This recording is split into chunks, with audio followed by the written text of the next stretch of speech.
Hello everyone, welcome back to my channel. So আজকে তোমাদের শিলিগুড়ির হংকং মার্কেটের ভিডিওটা শেয়ার করব, যেখানে কেমন কি জিনিসপত্র পাওয়া যায়, কত তার দাম, সবটাই থাকবে। তোমরা পুরো ভিডিওটা দেখতে থাকো। বেসিক্যালি আমরা যখনই আসি আমরা হংকং মার্কেট থেকে কেনাকাটা করি, এবং আমরা এবারে কিন্তু অনেকটা সকাল সকাল চলে এসেছিলাম, তাই খুব একটা মার্কেট কিন্তু খোলেনি, বাট যে কটা মার্কেট খুলেছে সেগুলোই তোমাদের সাথে শেয়ার করে দিচ্ছি।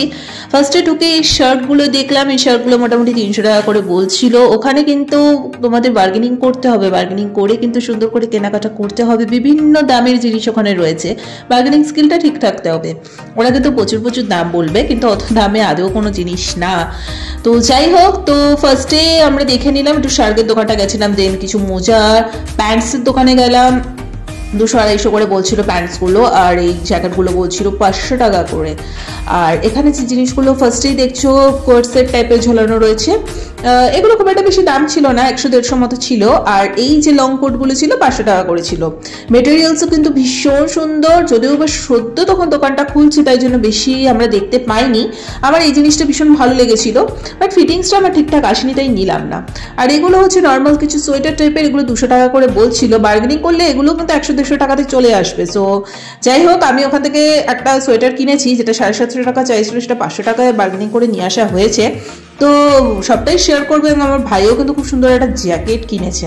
তো এই হুডিগুলো মোটামুটি 500 টাকা মতো চাইছিল এটাকে। তো যদি আমি কিনতাম, সাপোজ আমি এটা 250 টাকায় নিয়ে আসতাম বার্গেনিং করে, বাট ভেতরটা না এত গরম, কি বলবো। বাট ওই যে অ্যাজ ইউজুয়াল আমার ফিটিংসের প্রবলেমের জন্য কিন্তু আমি নিতে পারলাম না। এবারে চলে এসেছি এই সোয়েটারের দোকানটা। এখানে কিন্তু 750 টাকা করে সব কটাই মোটামুটি বেচছিল ওরা। আমি এখান থেকে একটা সোয়েটার চুজ করে নিয়েছি, যেটা আমি 500 টাকা বার্গেনিং করে নিয়ে এসেছি। মেটেরিয়ালস নিয়ে কোনো কথা হবে না, এত গরম মেটেরিয়ালস আর এত সফট কাপড়, কি বলবো।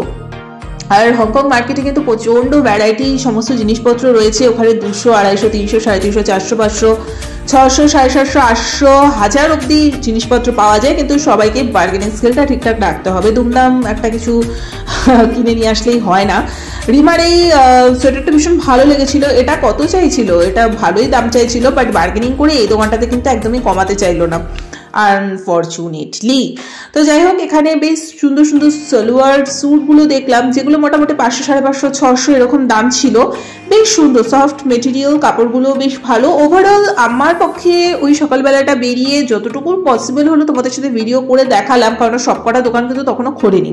তারপর একটু ঘুরতে ঘুরতে ব্যাগের দোকানে চলে আসলাম। ভিডিটিস টাইপের ওখানে ব্যাগ ঝোলানো রয়েছে, কোনোটা 100, 150, 200, 300, 350, 400 টাকা করে দাম। এগুলো অবভিয়াসলি বার্গেনিং করতেই হবে।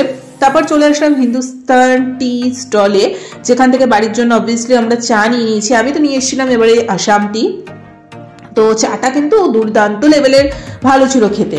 সো যাই হোক, মোটামুটি এটাও 100 টাকা মতো নিল, 250 গ্রাম নিয়েছি। তো এই ছিল। তারপরে চলে গেছিলাম আমরা একটু ঘর সাজানোর কিছু জিনিসপত্র দেখার জন্য। ওখানে সুন্দর সুন্দর প্রচুর জিনিসপত্র রয়েছে ঘর সাজানোর মতো, এবং শীতের তো প্রচুর উলের মাফলার থেকে স্টার্ট করে টুপি ফুপি অনেক কিছু ছিল। ওগুলো কিন্তু দাম ভালোই চাইবে, কিন্তু তোমাদের বার্গেনিংটা ঠিকঠাক করতে হবে। এই ঘর সাজানোর জিনিসগুলো বা চাবি, রিং, শোপিসগুলো কিন্তু খুব সুন্দর। কাউকে যদি তোমরা গিফট হিসেবে দিতে চাও নিতে পারো, 50 টাকা, 80 টাকা, 100 টাকা এরকম। আর এই চকলেটের দোকানে গেছিলাম, এখান থেকেও আমি প্রচুর কিছু চকলেট কিনেছি। সেগুলো নেক্সট পার্টে আসবে আমি কি কি নিয়ে এসেছি। এগুলো মোটামুটি 200, 300, 350 এরকমই প্যাকেট হিসেবে ওরা টোটালটা বিক্রি করছিল। তো ওভারঅল এটাই ছিল হংকং মার্কেটের ছোট্ট একটা ভিডিও। ভালো লেগে থাকলে লাইক, কমেন্ট, শেয়ার, সাবস্ক্রাইব করো। একটা কথাই বলবো, হংকং মার্কেটেই হোক আর নিউ মার্কেটেই হোক, যেখানেই যাও না কেন, বার্গেনিং স্কিলটা কিন্তু ঠিকঠাক থাকতে হবে। ওরা কিন্তু অনেক দাম করেই চাইবে, দাম কমাতে চাইবে না। কিন্তু ঠিকঠাক করে যদি বার্গেনিং করতে পারো, তুমি কিন্তু খুব কম দামে সমস্ত জিনিসপত্রগুলো বাড়িতে নিয়ে আসতে পারবে। এবং আমি পরপর 2 বছর হংকং মার্কেট থেকে বেশ কিছু শপিং করেছি, এবং আমি কখনো ঠকিনি। আমি বলতে পারি যে মেটেরিয়ালসগুলো ভীষণ গরম হয়, খুব সফট হয়, আর খুবই ভালো হয়।